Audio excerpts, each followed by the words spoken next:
During his many years of widowerhood, all the long lonely times, the baker had formed a habit of rehearsing his daily problems in front of two loyal pets,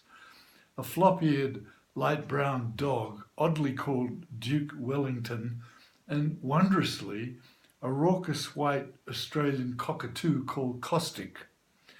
though Vodovsky explained to curious questioners this was short for Konstanty Romanov, an earlier Russian governor not exactly beloved. He told the cockatoo itself that it was really for Kosciuszko,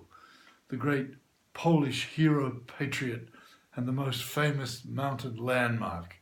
in the bird's native land. It was a plank of Caustic's self-regard. Vodovsky, expansive with conjugal prospects by the hearth after supper, sensed it would be a useful moment to tell again to the ever-dubious Caustic the bird's favourite bedtime tale before the brown sack was drawn down over his cage. It was a surefire yarn,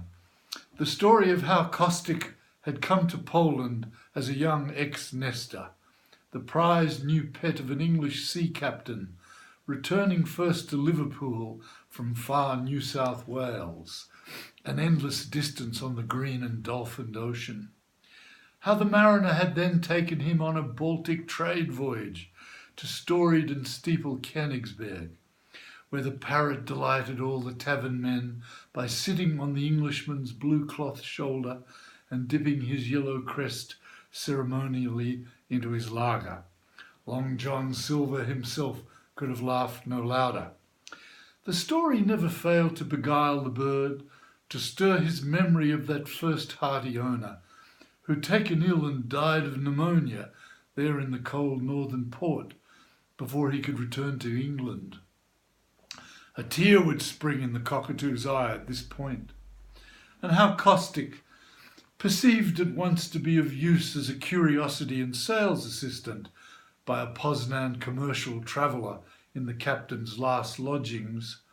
went on to see many green miles of East Prussia and Lithuania,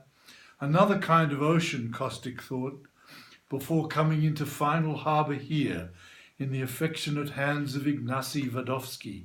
in this remote corner of Russian-held Poland, so far from the land of his birth. Whenever Vodovsky got to this usual last part of the story, the winding up, and how in that far south land of Australia he'd heard from a missionary father who'd travelled there, the white cockatoos, like Caustic,